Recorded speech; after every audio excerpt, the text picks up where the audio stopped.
Hello and welcome to News Desk with me, Kemini Nyamani Amana. On the table this morning, if you decide to use the University of Ghana, the routes through University of Ghana, very soon you'd have to pay for it. If you're a commercial vehicle, you might be paying as much as 2 cedis. A private vehicle, you might be paying 1 Ghana cedis. And there has been a lot of argument, a lot of back and forth about this.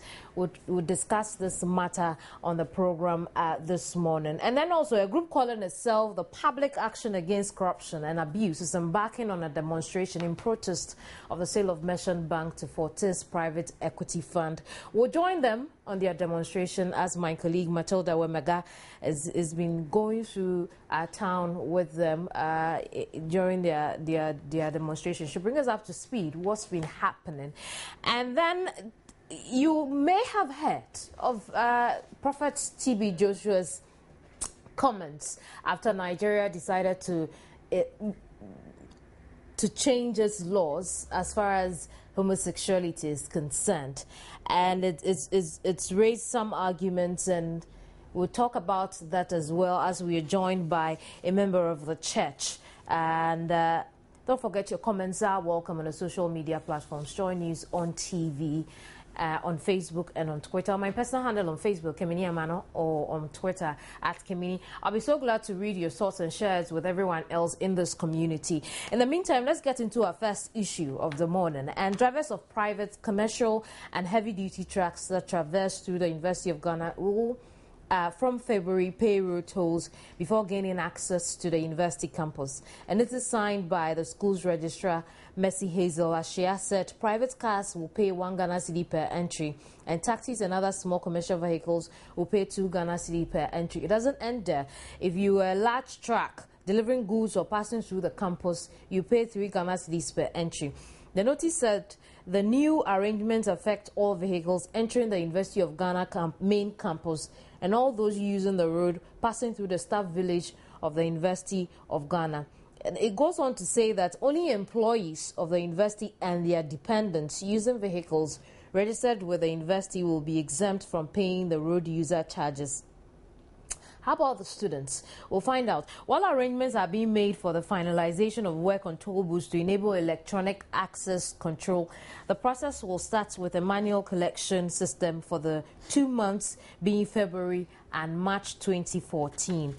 And the university has also put in place measures to help regular private road users who commute through the university to either pay for the entire year or make half or quarterly payments.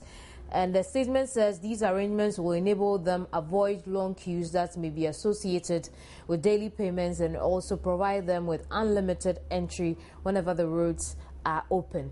And yes, what you may like. For a full year, a user must pay 400 cedis. For 6 months, you pay 250. And for 3 months, you pay 150 Ghana cedis.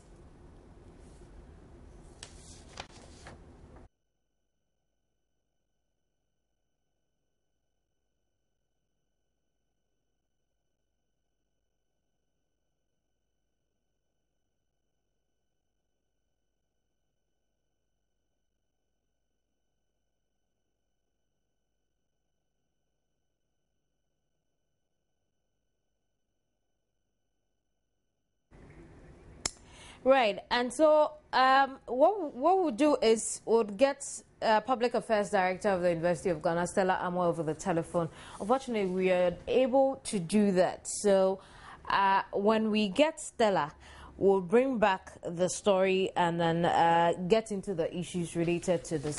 Let's talk about Prophet TB Joshua now. And Prophet TB Joshua is reported to have warned against the condemnation of gays in society so as to escape God's judgment. According to the pronounced Nigerian man of God, the Bible speaks against judging others. Instead, salvation should be preached to this group of persons to help them change their status and save their souls. The subject came up on Joynews. Joynews is interactive, JN Interactive yesterday when the host of the show, Gladys Oseyo Radio, interacted with some members of the public and a clergy on their take at the back of the prophet's comments. Unfortunately, it appears the message did not achieve its intended purpose.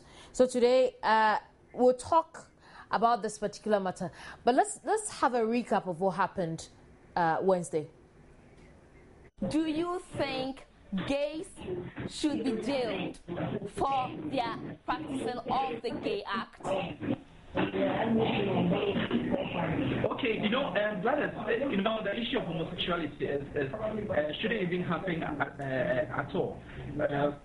Talking about jailing homosexuals, because how will you jail homosexuals? That is when you find them in the act.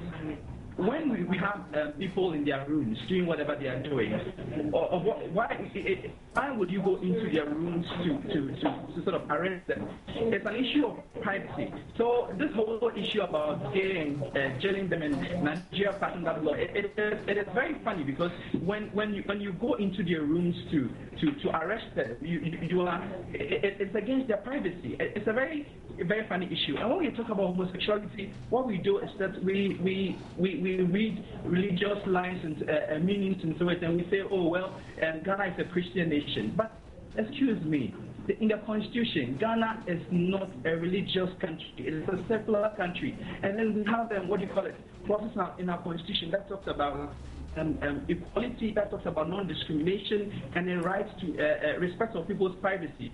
So, I mean, this whole homosexuality issue is very funny to me. Jojo, are you a gay?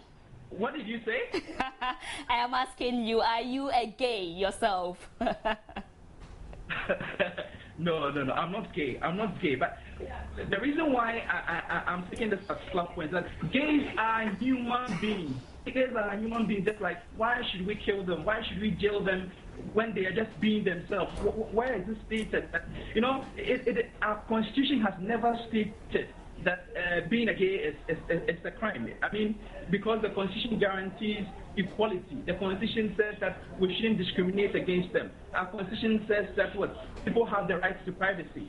And so it is only our penal code that talks about unnatural carnal knowledge. But I mean, that whole prohibition is quite strange. So I'm not gay, but I mean, I don't know why we should judge them. I agree with TB Joshua saying that who are we to judge them?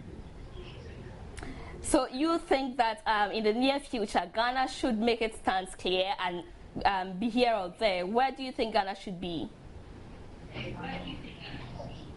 No, I mean, it should just be just as it is. I'm not saying that Ghana should make a very strong point. I mean, before people start saying that I'm a gay rights advocate, but I'm just talking as a human being. We're all human beings. Why should we judge people for their sexual orientation? Are you saying that when you go to the hospital and then they tell you that the doctor is gay, you will say that you don't want that doctor to treat you?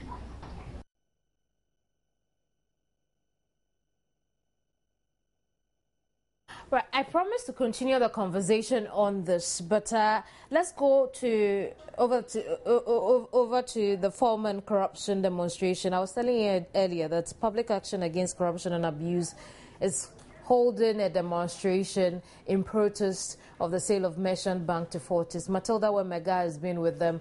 Let's take a listen to her.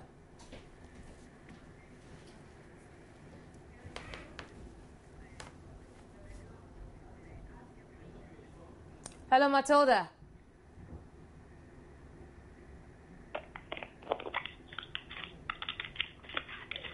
Hello, Matilda.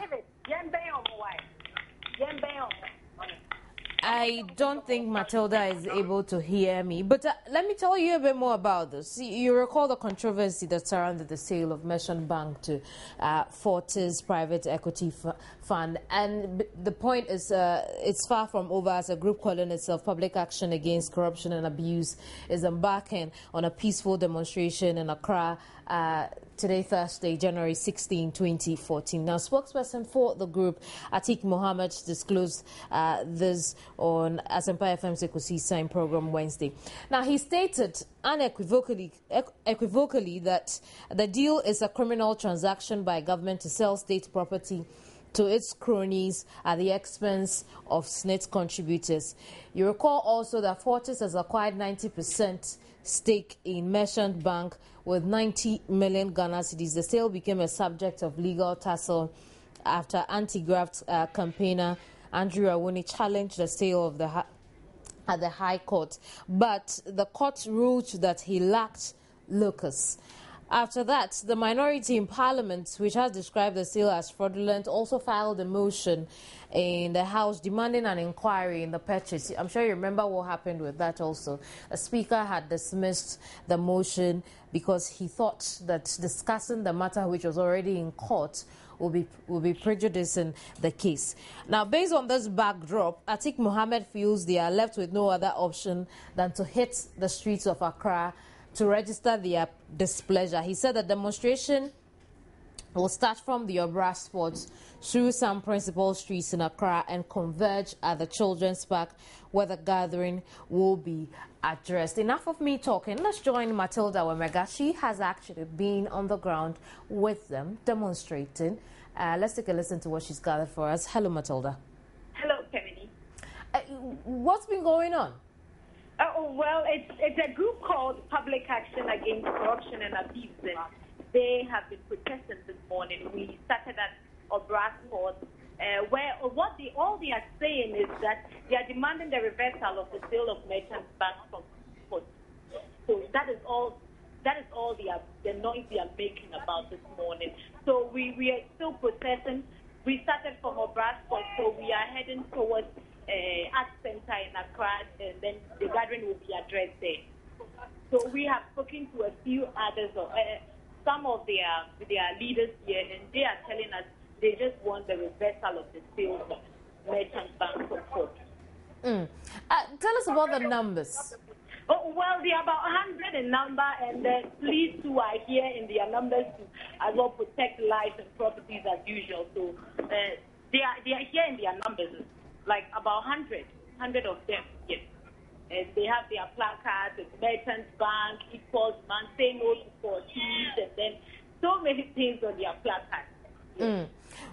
We've seen legal action against this deal. We've seen minority in Parliament try and have a parliamentary inquiry into this, both of which we could actually say has failed. We've seen public debates on this, and none of that has also changed anything. What is the hope of the leadership with this demonstration? Exactly, Kamini. We asked them the same question. This is what they tell us. They tell us they are going to protest because they know that their leaders failed them. That is the minority. They failed them, and then Joe Ajahotu has been a hypocrite for telling them that they can't look at the issue because it's still in court. But they are telling me they are going to protest from here. They will go to Kumasi, they will go to the other regions and demand the reversal. So for them, they are just going to protest on the streets to demand the reversal. That is all they are doing. Yes. Are they presenting a petition at the end of the day? Yes, that is what I'm told. I think so. They'll be presenting a petition when they get to the Arts Center in Accra. I see. Thank you very much, Matilda. We'll get back to you for some more updates on this demonstration. I've been talking to Matilda Wemega. She joined us from the Obra Sport.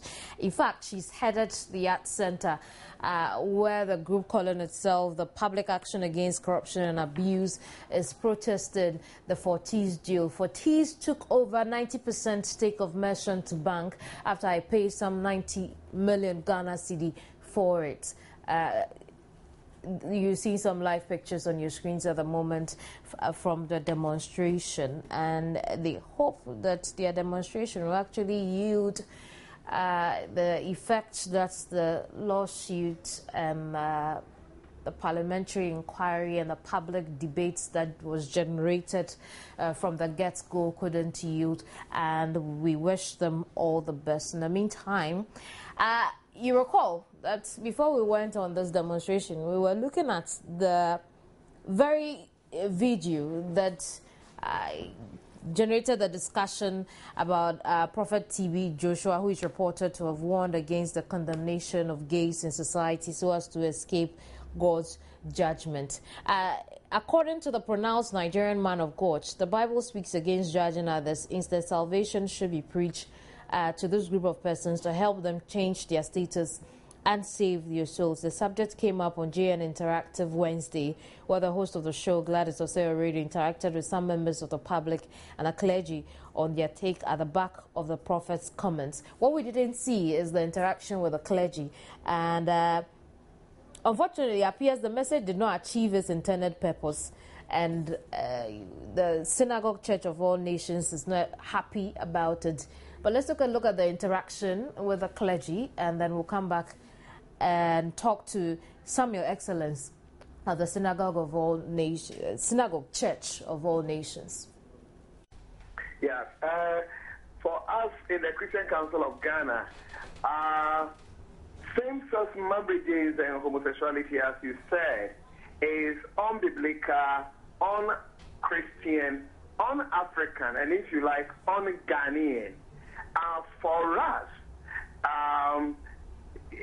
homosexuality or same-sex marriages is a threat as far as our survival as people is concerned. However, people who think they have such orientation must be loved, must be respected, but they themselves must also accept that they need help and call for help and accept help, because we can't live our life like that. We want to congratulate our friends in Nigeria for openly making their position on the subject very clear as far as their laws are concerned. At the moment, we in this country may need to make our position very clear before we can even go into some of the specifics. Now, our former president, may he rest in peace, President Atani, once publicly said that he will never accept any support, any donation, foreign support that come with conditions that have anything to do with homosexuality. Now, if that statement is anything to go by, either it was a personal position or the position of the government. Now, if it was the position of the government, somebody must help us that this is the official position of the government. And therefore, we move to the next step of factoring that into our law. If that was a personal position of the late president, then we must know that where do we go as a country as far as that issue is concerned. It seems to me when we answer the question about our position as a nation, then the details as to what do we do we imprison, do we do that, will come in. But if we don't answer the first question, we may be jumping the gun by even going to other things. So for now, I would say somebody must answer the question. What the late President Professor Atani said, was he just reflecting a personal sentiment, or was he reflecting the position of the government? And if we're able to answer that question, then we will move to maybe the legal framework as far as that issue is concerned, my sister. You think that, do you agree with TB Joshua when he says we should not pass such a law, we should rather love them and not judge them? For some reason, I may not want to discuss my brother TB Joshua in public. But for us in Christian Council of Ghana, what I'm trying to say, I want to discuss Christian Council of Ghana position on the issue you have raised. That we should love them, yes. That all men and women must come to the saving grace of God, yes. But we must also know that even though, yes, human rights, we must also push for human dignity. There are some rights. For instance, if we wake up in the morning and all armed robbers decide that we also have right to fairness, justice, that is my genes, it was in my genes, so I take guns and kill all of us. What do you do? Right, and so that happened on GN Interactive Wednesday, and I was telling you, it didn't sit well with the Synagogue Church of All Nations. So Samuel Excellence, who is acting PR for the church, is here with me in the studio. Thank you very much, Samuel, for joining us on News Desk. Thank you. Thank you. I want to hear your story. Yes, thank you for allowing me on this show. I just want to correct the impression I just heard on air, vis-a-vis the program that took place yesterday, the interactive program. you heard the presenter saying that TB Joshua says we should not pass such a law, and that is great misinformation. And to be honest with you, I'm here to state categorically that TB Joshua is not happy about that statement because the nation and the whole world has been misinformed. As a matter of fact, if you go on other websites based on yesterday's program like Ghana Vibe, Peace FM Online, it has been said that at the time when the President of the Republic of Nigeria, President Goodluck Jonathan, has passed a law prohibiting same-sex marriage, TB Joshua is saying we should not judge them. And it has been misconstrued and people are misinterpreting him. The program that happened yesterday, which, I mean, just, read telecast, was based on the opening statement of Prophet TB Joshua. But when he made that opening statement, he clarified in paragraph 2, paragraph 3. If you permit me, I can just read the whole thing just quickly. We'll reach the message, but when you take a listen to the JN Interactive presenter, what she meant to say, or what she actually said, was the fact that Prophet TB Joshua didn't like that we passed such a law to condemn. No, she didn't add the word condemn. You get how people get impressions. She was asking Reverend Dr. Opuni, if I'm right, she was asking that, I mean, what is your take on TB Joshua saying we should not pass such a law? That's how she put it. Such a law to condemn? No, the law in Nigeria is to prohibit same sex. It's not about condemnation. It's a law prohibiting same sex. Let's try and get into the head of the prophet. Why did the prophet come up with such a statement? That was a question people asked him after the law had been passed, was passed in Nigeria. And he stated his position on the matter, that it's not a question of condemning the sinner. Let me quote him here. He said, God hates sin, not sinners. When I say do not judge so that you will not be judged, I mean we should hate sin, not the sinner, because sinners can change. If you have killed a sinner by judging him, there will be no opportunity for change. Sinners can be delivered. We should hate the act, not the people, because our battle is not against flesh and blood, but against the spirit beings that cause all these acts. His position is that they are spirit beings that are behind the act of, homosexuality. Because here, even in the second paragraph, he said, if my parents were one, I would not have been given birth to. Meaning, he does not support same-sex marriage. Then he said, those that are asking this question, if your parents were one, you would not have been given birth to. You that are reading me, if your parents were one, you would not be reading this today. God bless the reader and the hearer. Meaning that he does not support same-sex marriage. So he cannot say that they should, he's against passing the law, passing the law that is against same-sex marriage. He can never say that. In all of this, all he's asked we do is that we do not judge. Look at the opening statement. He said, "Judge not so that you will not be judged." Matthew 7:1. He quoted. We should not talk to people. We should talk to people to be saved and not to die. Is there a different understanding to the first bits from the final bits? It is the presenter that puts the whole thing in a way. I doubt that very much. I just heard her, my sister. I heard her. It was so clear that. She was asking Reverend Dr. Opuni, she was asking him, and even the Reverend was not ready to even make a public statement on his brother, Prophet TB Joshua, because, his name, Prophet TB Joshua's name, has always generated controversy, and he knows that that's going to generate another controversy, especially, I believe, when he knew that he did not know the exact position of Prophet TB Joshua. And unfortunately, the program yesterday did not present the exact position of Prophet TB Joshua, because it started with just the opening statement without putting his exact statement. You see, let me just clarify the point. What Prophet TB Joshua wants to say is that shouting at darkness will not make darkness go. Which is exactly what the Nigerian law has done, taking a shout at darkness. Right. Of course, but the question she asked did not say that why is Prophet TB Joshua standing against what do you call it? She did not say standing against the law. He said standing against the condemnation of people who practice homosexuality. Do you get my point? There were two things that did not get clarification in the program, and people have misconstrued him. meaning that as though, I mean, at the time when even the president, look at it, even the president, he is a man of the spirit, he is a spiritual man, he knows that homosexuality is a spiritual issue.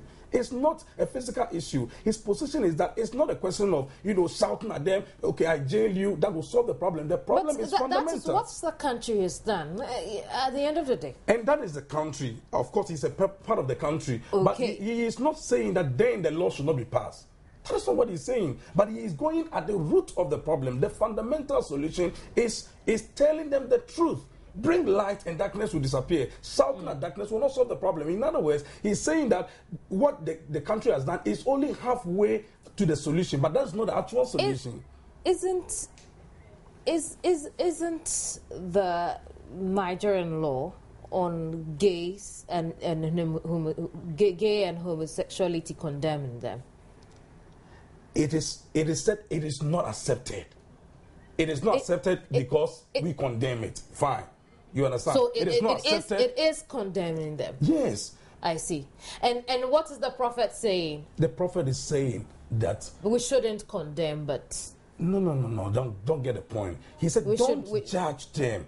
You see, when he said do not judge, in other words, coming to you and telling you that, hey, you stop homosexuality, that is not the solution. Bring the light. The solution is tell them the truth. The truth is that God made them male and female from the beginning. You tell them the truth, and then based on the truth, they will take the position of, then I should not do the wrong thing. You understand? He is the solution he is trying to portray is that it's not shouting at the darkness that will make darkness go. So the prophet is not in favor of passing such a harsh law. That is not the truth. That is not the truth, my sister. That is not the truth. If your show had put the whole statement on air yesterday. The whole statement, yes. I have seen this statement on our platform. It's on the official Facebook page of our website. And I have also seen it on our platform. I have also seen this statement on our platform. But the point you're creating is that we have created the impression as though the prophet is not in favor of the law passed. But is the prophet in favor of the law passed? From what you have been telling me, the law is there to condemn those who engage in such acts, and the prophet thinks that is not the way to go. No, my sister. The law is there first and foremost to prohibit that act in the first place. You understand? That is the law. The law doesn't deal with spirituality. The law of nations don't. I mean, the laws of nations don't deal with spirituality. He says that okay, you've passed the law, you are prohibiting. My position as a prophet is that I do not judge such people. I will tell them the truth, and based on the truth, they will make right that which is wrong. It's entirely different from what the nation. Of course, nations have their laws. Nigeria is the first nation to pass that bill into a law. Okay. That does not mean that he is saying they should not pass the law. What he said here, if we will have time to go step by step, you will notice that he is not saying Nigeria should not pass the law. Nigeria is a nation. He said he respects the laws of the nation. He respects the president's position. You understand? But he is saying that as far as the Bible, he said the Bible is my standard, not the laws of the nation. The laws of the nation, cannot go deeper to the soul, to the saving of the soul. The laws of the nation is that, okay, such a person should be arrested and even jailed for some number of years. But his position is that will not change the person. In fact, if you even go to the extent of even killing the person, you will not save the person, because if you give room for change, one day that same person that you have condemned can become the savior of another person. You understand? So don't judge unto condemnation by killing the person, but rather tell him the truth so that you will have the opportunity to change. Is that not the opposite of what the Nigerian law seeks to do? Not at all. Not at all. Not at all. I'm trying to understand you. But would talk again. But let's take a listen to the JN Interactive program yesterday again. Just yesterday, after President of Nigeria, Goodluck Jonathan, passed a law warning persons in such acts to desist or face jail term, a few people have come up to express their opinions on the president's decision. Well, one of such is renowned preacher T.B. Joshua, Renowned Nigerian pastor TB Joshua says gays and lesbians should not be judged, answering a question on his official Facebook page about what he made of homosexuality. Joshua said, I'm talking about TB Joshua, said, "Judge not so that you will not be judged." And he quoted Matthew 7:1. You could grab your Bible quickly and check on that one. According to him, we shouldn't talk to people to be saved and not to die. We should talk salvation, not condemnation. The Bible is my standard, and that's according to TB Joshua. His comments come on the heels of his country's president's recent assent to a new legislation that bans same-sex marriages, gay groups, and shows of same-sex public affection. The law, signed by Goodluck Jonathan without any announcement, prescribes up to 14 years in prison sentence for same-sex couples who breached the law. Now, this has generated several arguments on social media today. So for those who spoke to our cameras, this is what they had to say. Actually, his comment shows that there are two things that I actually think about his comment. One is either he's part of them, and the second one is that it's either he's just... Right, so you had the presenter again. How different is what she said from what you had been telling me? You know, this is one aspect of her presentation. The aspect I'm dwelling on was the question she asked the Reverend Minister who was online. Which is what we've been discussing. And the law is prescribing that you get up to 14 years if you engage in such practices. Yes. And you know, from what the prophet is written, that we do not judge lest be judged. He's quoted Matthew 7:1, and then it's going down. It's talked about how the Bible is the standard he's basing on. Isn't that an opposite of condemnation? Not at all. Look, the judgments of the law courts in a nation are different from what Scripture meant by judge not and you not be judged. You understand? He is talking about you seeing someone and say that, well, look at you, you are homosexual, you will go to hell. That will not change the person. That is shouting at darkness. He's saying, bring the light, bring the truth, and the person will come to the realization that what I'm doing then it doesn't please God, so let me change. You understand? Because you are giving the person room for change. The laws of the nation are there. He is not going against the laws of the nation, and of course, but he would prefer that we don't do that. Rather, we try and pray for these people to change. No, he is not actually. I think his statement had got nothing to do with, what do you call it? The law that had been passed by. But he was asked the questions because the law had been passed, and he said, "This is my standard. The Bible is my standard." But he did not condemn. Look at it. He did not judge even the president's position. That is his position. You understand what I'm saying? He did not judge even the president's position. He told the truth, and then you judge for yourself. Even here again, he did not judge the president's position because that's his policy. Judge not so that you not be judged. In as much as he was talking about don't judge the homosexuals, here again, he was also, because he was asked about the president passing that bill into a law, he here again said that don't judge him. But let me state my position, which is... When he said that don't judge him, he actually was referring to the bill that had been passed into law, not to judge the president's decision.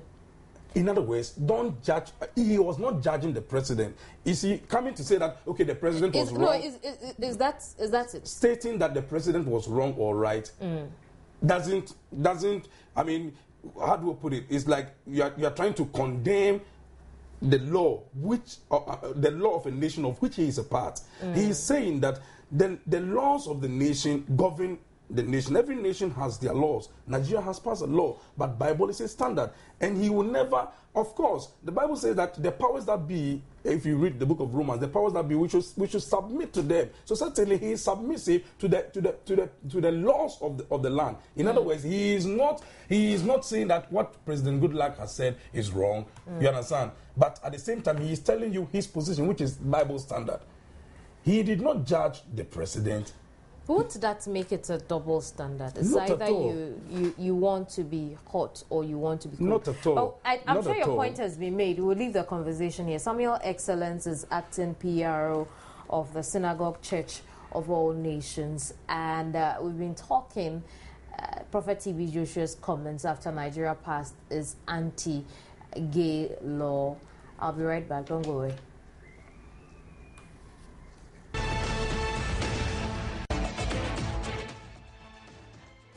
You're welcome back to News Desk, and I read some of your messages that have been pouring in on Facebook, and most of the conversation on Facebook has been around the toll to be charged by the University of Ghana. And Dolan Kelly thinks that every institution is growing some sort of wings, and now every institution does what they like. Tertiary institution in Po, Ghana, and discipline. Bonti Benjamin says it is only government who has the right to collect tax, so the university authorities should stop undermining the law. Salifu Osman says, why does anyone from nowhere just take decisions anyhow, making themselves the lawmakers? Ghana. And KG Agbeve, UG administrators also talking about corruption. Is this also not corruption? Is this also from Mahama? Shame on University of Ghana. And Kwame Adams, the government should quickly intervene before it becomes too late, because we all use that route. Barbara Peters says they've started collecting it already. No, they haven't, Barbara. It would start February. And Vera says then they should spoil. Come on. Some serious thoughts, please. Nana Kweku says, I didn't believe it when I first heard it, but seriously, they would be generating some astronomical revenue. Abochi Stephen Kweju says, who constructed the roads in the university? If it is the university, then it is justified. If not, then the university should leave the government to do that. Ekoba Kwesi JC Sian says they are making road maintenance in the school. That's the reason. Ekoba is probably a student of the University of Ghana. Yaka Wonya exclaims extortion. And Emmanuel Jani says it's unfair to humanity. How can a public sector, not even private, be saying this? Motherland indeed. Philip Kwekulumo says, what can we say? That has become the order of the day. GH. And that's it for your messages. I'll read some of them just before I go, but let's go back to the demonstration. You recall, I was telling you that the Public Action Against Corruption and Abuse is protesting the Fortis deal. Atiq Mohammed is a member of the group, and he's joined us over the telephone. Well, I'm told that we have lost Atiq. We do not have him yet. When we do, we'll bring back the story and deal with it. I'll be right back.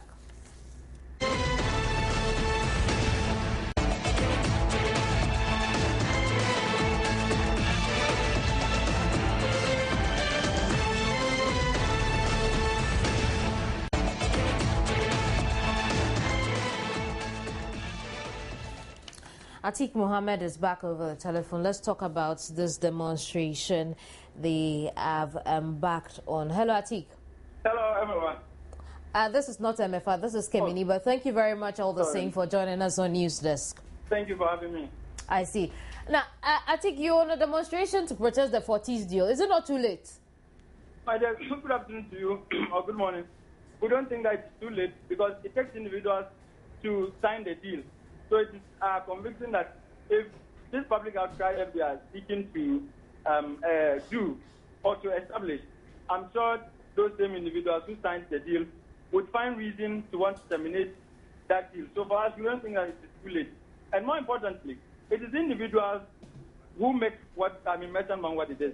So if by what we have done, customers are beginning to have second thoughts about the bank, I'm sure that should even be a more pressing, if you like, factor for the shareholders in this transaction to want to consider terminating the transaction or the deal, so to say.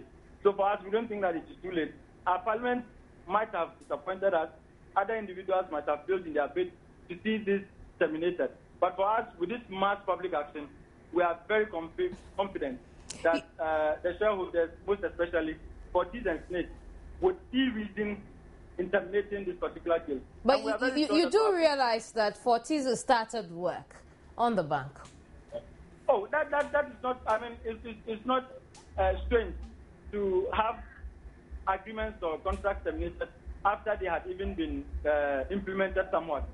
We are saying that this deal lacks a lot of things. And as Ghanaians whose interest it is to see merchant banks survive, we can't allow Fortis to continue enjoying the fruits of what we think is fraudulent. For us, they might have begun operations and so on. But once the deal is terminated, every other thing that they have done, for us, wouldn't have had any effect. So we still think that we can have these deals terminated. And there are several things we intend to do to ensure that this happens. And we are going to apply ourselves to the strategies that we have set out. And I can assure you that by the time we are done with what we intend doing, I'm sure Fortis would have had a lot of thoughts, not just second thoughts, in relation to terminating this particular deal with me. How many of these demonstrations do you intend to have? This is the first one. The second one we intend to have in Kumasi, and from there we'll proceed to Tamale. And after these demonstrations, if any meaningful feedback does not come from these, then the next leg of our action will commence. And it will commence rather ferociously. And that is picketing. We intend to storm every branch of merchant banks. We will pitch a camp there, and we will tell customers that if you are intent on fighting corruption, if you are intent on fighting fraud, then this is not a bank to deal with. If you actually have regard for your money, then this is not a bank you should deal with. I'm sure by the time we are done with this, Fortis will realize that indeed there is power in mass action, there is power in the public. I think. Yes. You know, Fortis could take you on if you did that. They should bring it on, my dear. We are ready, like I said, we are ready to go into any length to ensure that this dubious deal is terminated at all costs. They can bring it on. We are ready for them. Everywhere they want to take us, we are ready. That is why I said this is not this action we are intending to embark upon, or we are embarking upon. It's not just like any other political exercise.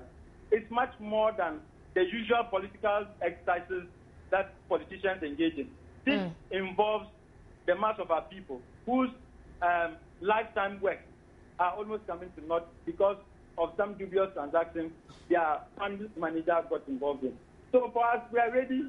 Insofar as we are doing this in the public interest, we do not care what Fortis does or does not do. All we are interested in seeing happen is that this deal is terminated at all costs. And we'll go to any length. I see. Thank you very much, Atik. Atik Mohammed is a member of the group Public Action Against Corruption and Abuse protest. And they are demonstrating in protest of the Merchant Bank Fortis deal. And you recall that Fortis is already taking off with the operations of Merchant Bank. But Atik believes that really they can't turn things around. In fact, they have decided that after all their 3 demonstrations, if nothing is changed, they will besiege the premises or branches of the various merchant bank branches we have, and then ask customers to withdraw their accounts because it is a dubious transaction and their monies are not safe. Let me just wrap up with some of your message. Bismarck Bombelli says, this government charging road tolls everywhere, then the trotro drivers will increase their fares. I better start attacking. Really, why would you want to do that? Attack your parents? Why Sapusika says drivers, especially the public ones, wouldn't care much because it's their consumers who will suffer. Consumers into bracket students. Ellis Wise Chumesi says students will suffer indirectly because the toll fares will be added to the main fare for students to pay. Wego Raspe Prosper. Corruption is the main cause of all these crop ups. Thank you very much, all of you, for your messages. I'm not able to read everything. There's a ton of them, and I'm so grateful for it. That'll be all for today. Thank you very much for joining us on News Desk. My name is Kimini Nyamani Amano. I'll see you again at midday on News Today. In the meantime, enjoy the rest of our programs. Bye-bye.